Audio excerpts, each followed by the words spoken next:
Hello and good evening. I'm Melissa Idris. Welcome to Consider This. This is the show where we want you to consider and then reconsider what you know of the news of the day. The Tobacco and Smoking Control Bill was not put to vote after it was debated in Dewan Rakyat today, as was widely expected. The bill, which includes a section dubbed as the Generational Endgame, which will ban anyone born after 2007 from smoking, was instead referred to a Parliamentary Special Select Committee for further deliberation. Joining us now is one of the members of that special committee, Badar Kuching MP Dr. Kelvin Yee. He's also the chairman of the Parliamentary Special Select Committee on Health, Science and Innovation. Dr. Kelvin, thank you for joining us on the show today. The Health Minister made some last-minute concessions yesterday to take into account the Health PSC's recommendations, which include lowering the fine from 5,000 ringgit to 500 and also adding community service as an option in lieu of the fine. So that's a good starting point in adopting some of the recommendations that you've made. But I'm just wondering, what other contentious clauses are you hoping to iron out during the committee stage deliberations? So I think, thank you so much for having me. I think when the main concerns right now on the bill is not the health aspects of the bill, but the legal and enforcement powers that this bill gives to enforcement authorities. So, of course, if we look at the bill itself, Section 25 to Section 40 defines powers to the enforcement officer, overreaching powers, even powers to open baggages, powers to stop, search and seize conveyance, powers to access computer and ask for password and information, and even powers to search and seize without a warrant. This, of course, includes body search.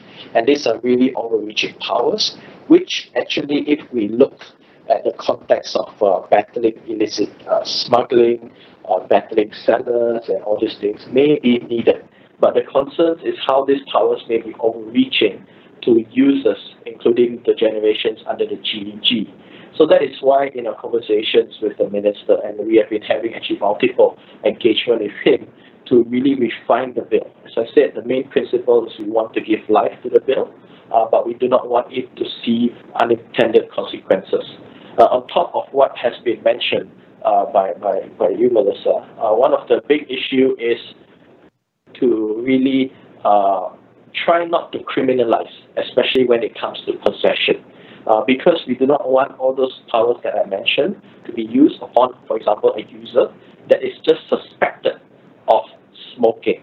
And I think in terms of probability, in terms of proportionality, that is excessive. So actually one of the concessions that the minister gave yesterday was that he was going to take out Section 17C, which defines the offences under the GEG, to remove possession. So in theory, all those powers I mentioned just now will not be able to use upon a person that is, as I said, suspected of possession. So again, that's a big step in terms of trying to curtail and also tighten the law. However, the Select Committee now has an important role in our hand to ensure what was agreed upon be really reflected in the bill. So we have to go through all the provisions, all the clause, so that what was mentioned, what was intended, is really reflected. There's no loopholes for it to be interpreted in a different way. And of course, we want to look at other concerns that is raised, of course, including maybe certain powers to the Director General, or even powers to suspend license before bringing to a court. So as I said, we are all looking at this. We want to give life to the bill, but we want a bill that is good and not open to abuse. That sounds like a lot to do in some 2.5 months. Are you confident you'll be able to get it done?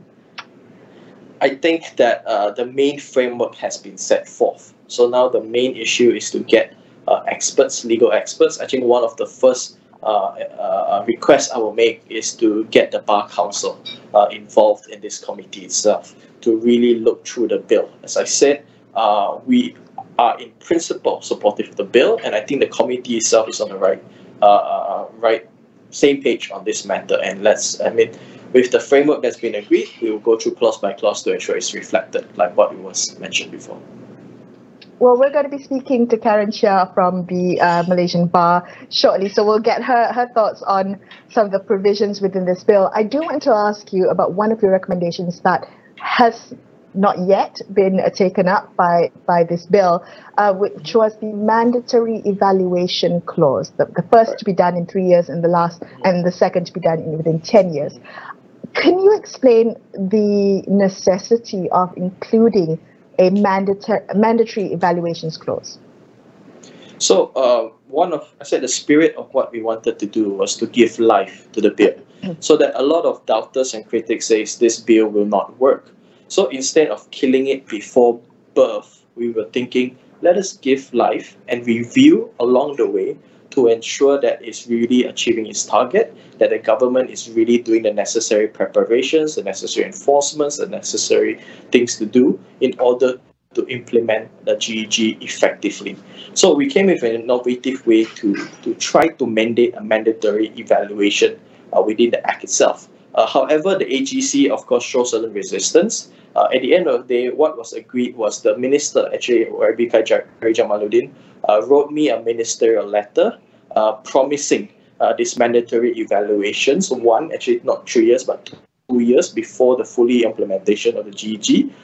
The main consideration for that is, number one, we want to really look and review government's readiness to implement the GEG. And certain parameters will be agreed in the select committee. Number one, of course, in terms of enforcement, how have we doing in terms of enforcement, control of illicit cigarettes, a proper enforcement framework, interagency enforcement framework. So all this will be looked at before the government fully implements the GEG, and then we want to bring this report and again table in Parliament so that it is transparent.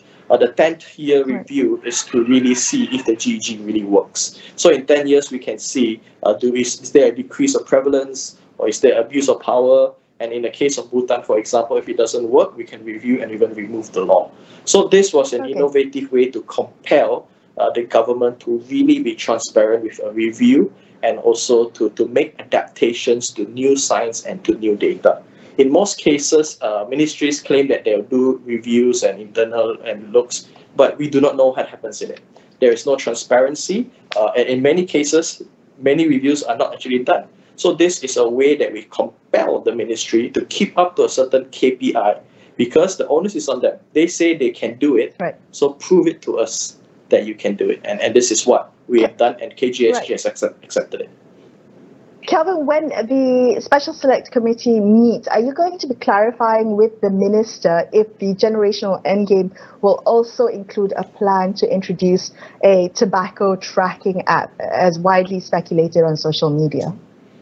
Yeah, I actually posed the question yesterday, not in my debate, but to one of, because I didn't have much time.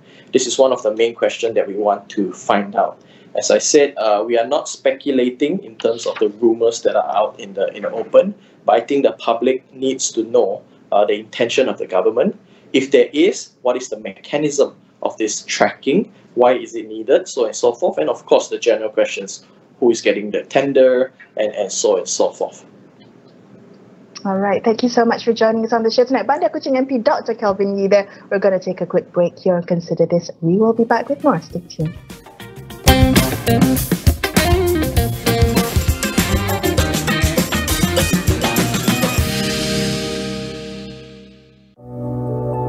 COVID-19 memperlihatkan kepada kita betapa pantasnya adaptasi teknologi di kalangan PKS kita.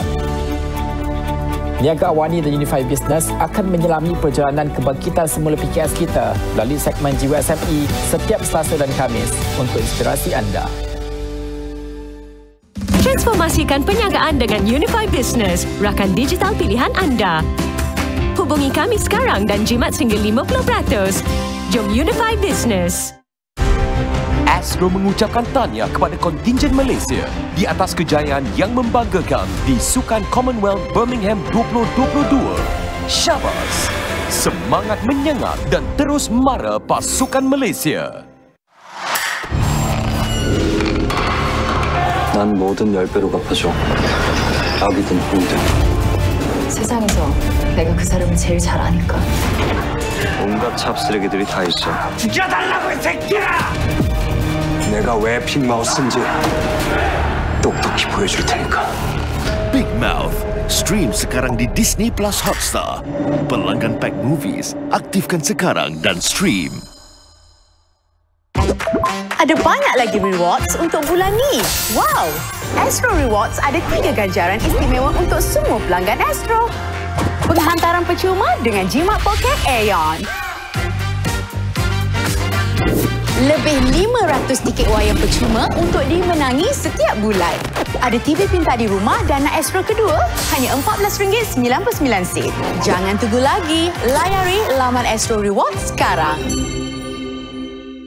What's the latest scoop when it comes to companies, markets and strategies? For everything business and tech related, catch Notepad with me, Ibrahim Sani, weekdays 10:30 p.m. across all AWANI platforms.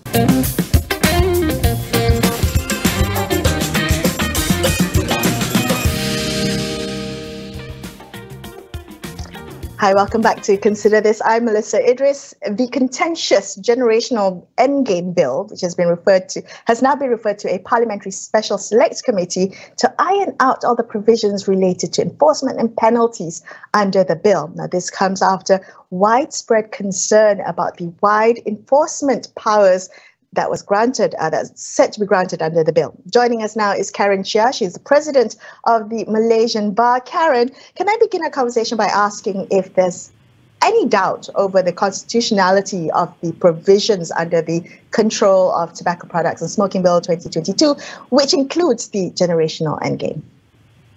Yeah, hi. Thanks a lot for having me. We do understand the objective of the bill, but yes, we do have some concerns in the manner in which the bill seeks to achieve the objective.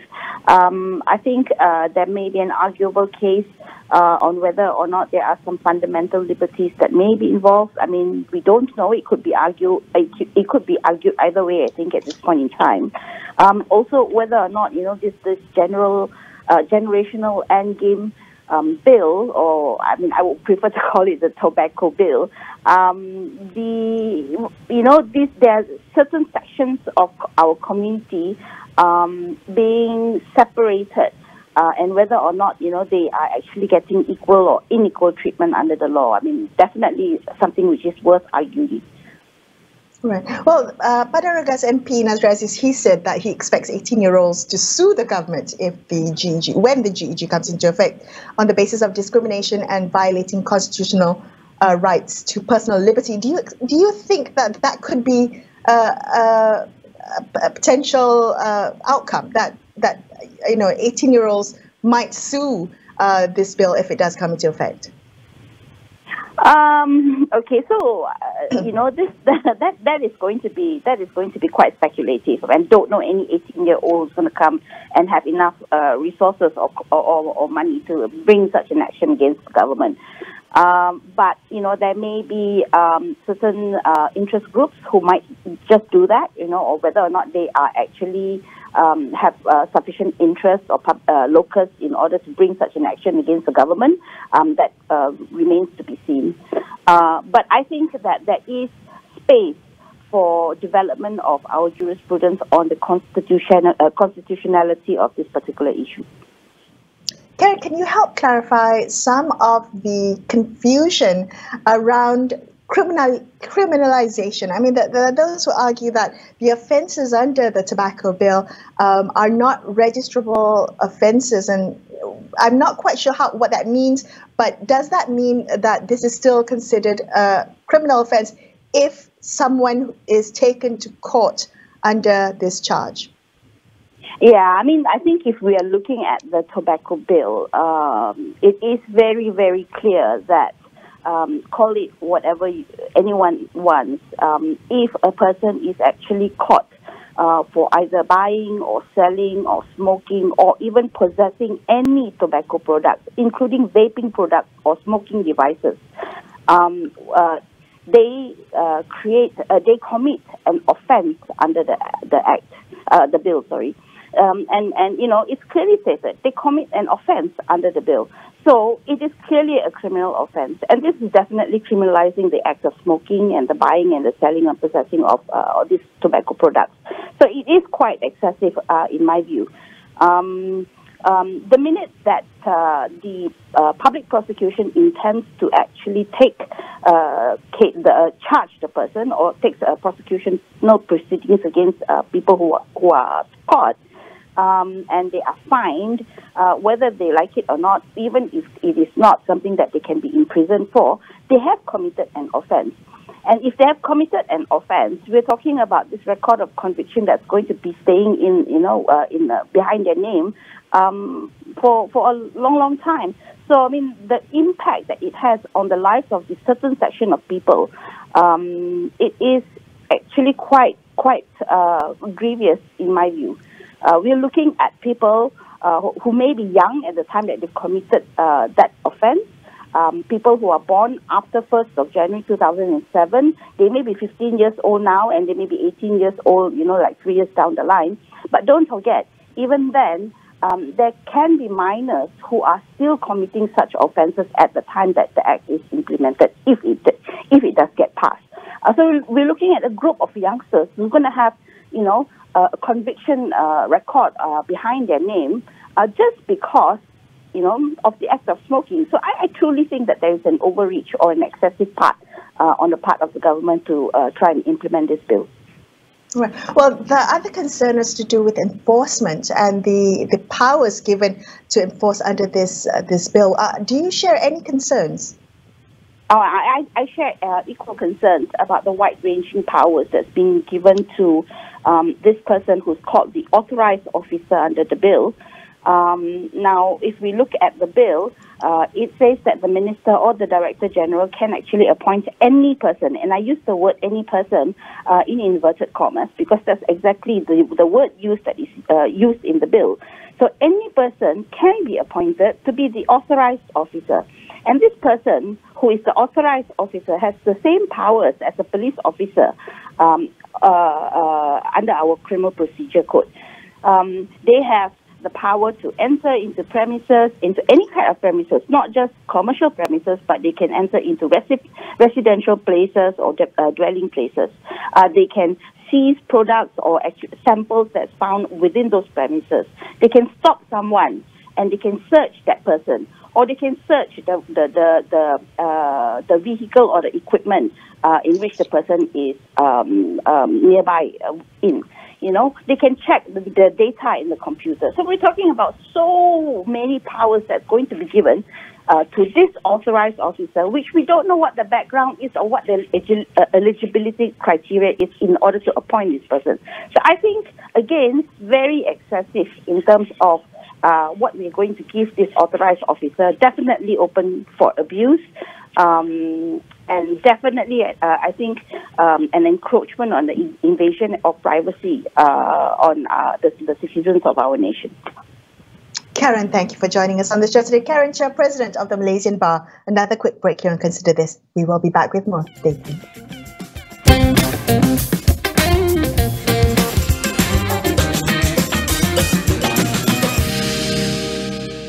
Suatu hari nanti, anda pasti ada idea. Saya ada idea yang merubah segalanya.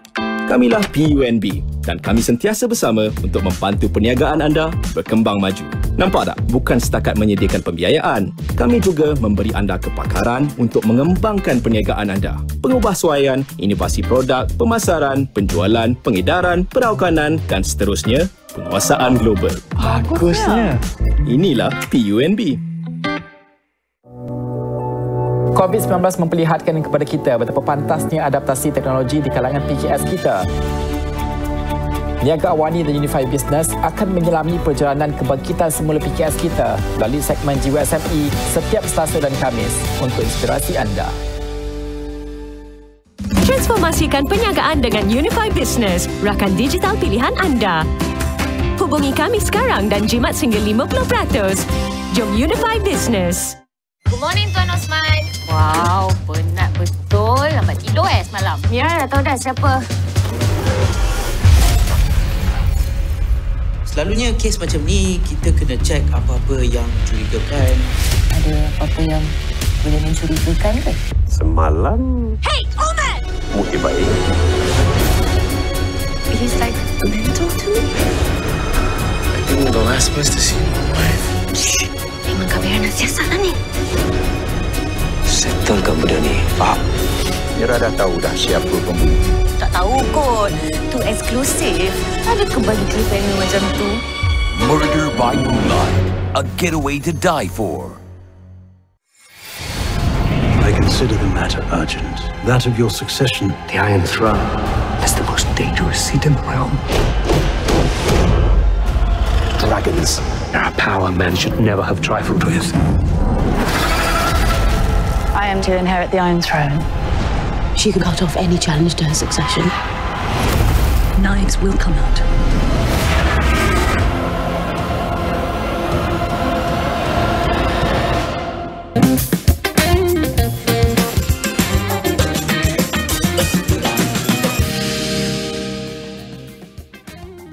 Hi, I'm Melissa Idris. Thanks so much for staying with me on Consider This. Joining me now is Astro Mamakalip. He is the Chief Executive of the Gallen Centre for Health and Social Policy.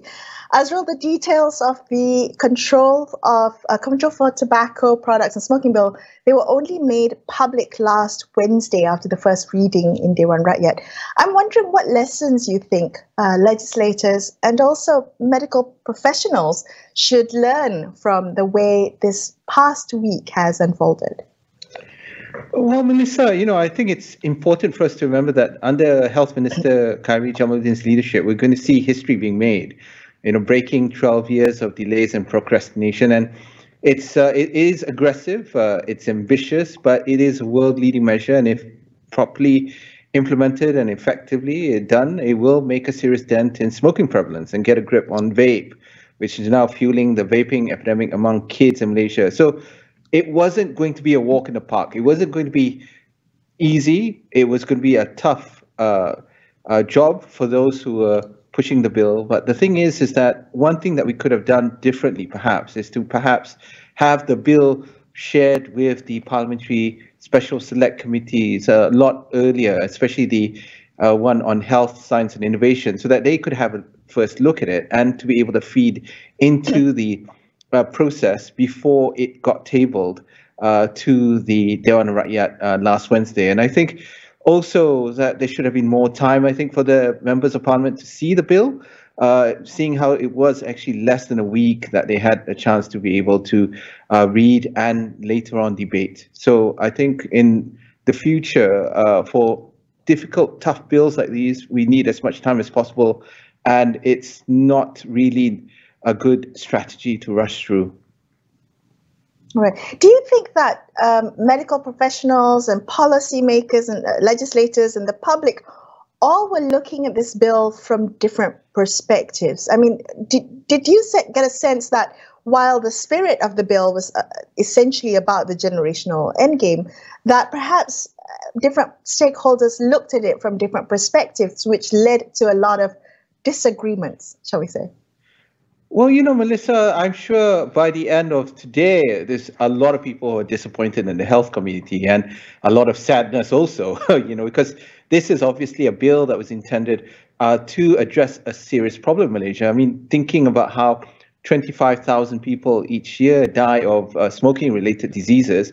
And the fact is that by the end of the day, 69 people would have lost their lives to these diseases. And the fact is that most of these deaths were premature and preventable. But this is an important lesson for all of us who are working in this field, which is that just because we're right, just because we have good intentions, and just because we are basically trying to do good, doesn't mean that automatically we'll win the argument. We need to be able to engage the different stakeholders. We need to consult. We need to bring in difficult people who we're going to have a tough time making the case into the fold so that they can be won over before we get to this stage. And when I say these people, I really mean the members of parliament, the different people in the different industries and so forth. So, a lot of that has been done over the past few decades or so. And the fact of the matter is, it doesn't matter if you've done it for years. It's going to be this final crunch, the final few weeks that matters. And we still need to be able to do that all the way up to the final vote. Well, comparisons have often been made between Malaysia's generational endgame and New Zealand's version of it, which is called, I think, the smoke-free generation. Is that an apples-to-apples comparison? As well, do you think that there are things within the New Zealand model that we should be looking to adopt?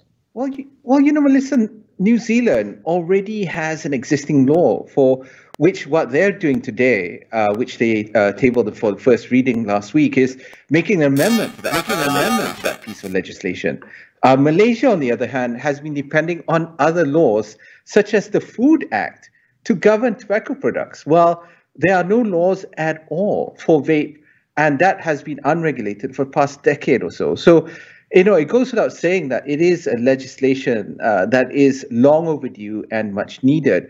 But having said that, though, it is important for us to look and learn from other countries to see how we can improve upon what we have today. And I think the current legislation that Malaysia is proposing builds upon those lessons, but also is going a step further by including vape into the generational endgame that it proposes for those who are born in 2007. And that's a little bit controversial.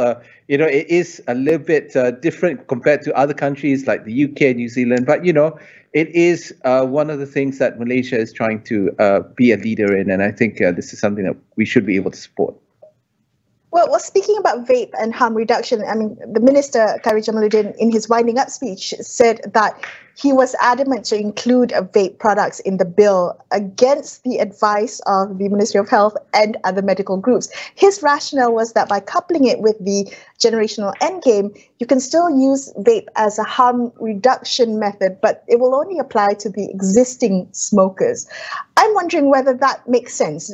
Do you agree with that rationale by making vape as part of this bill, coupling it with the generational endgame?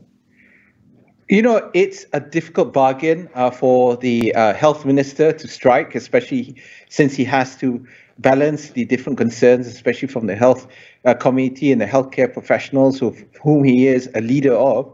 And the reality here is that even though we could say that vaping, electronic cigarettes are safer, they are not harmful. They are harmful still. And what we would argue is that it's an extension of an existing problem, which is a nicotine addiction problem. Now, maybe today we're looking at cigarettes and find them disgusting. It's smoky, it's old person's vice and so forth. But the next step really is vape, and it's moving users from cigarettes to vape. And the fact is that in Malaysia, instead of just dealing with people who are trying to quit smoking and trying to find a way to wean themselves off cigarettes, vape today in Malaysia is actually recruiting a new group of people who have never smoked before, who are now taking in vape because it's cool, it's interesting, it's the in thing to do. And now we suddenly have a new population of people who are being addicted to nicotine, because in Malaysia, in comparison, something that people don't talk about, when you look at those other countries that have vape, the fact of the matter is that Malaysia's nicotine strength levels are far more than those countries. In the UK, the maximum level of nicotine that you can get is 2%, whereas in Malaysia, it's up to 5%. And the lethal limit is 6%.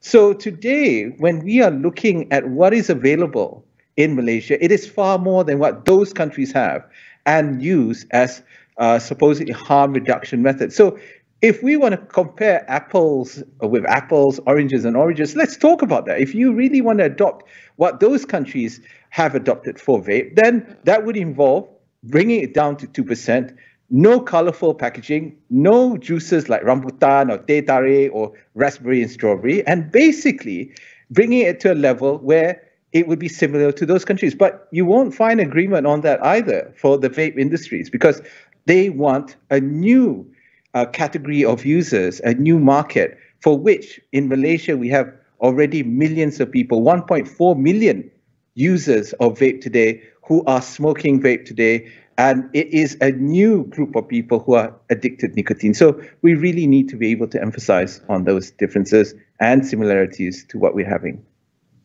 Azrul, thank you so much for sharing those insights. Azrul Muhammad Khalib, CEO of Gallen Centre, wrapping up this episode of Consider This. I'm Melissa Idris, signing off for the evening. Thank you so much for watching, and good night.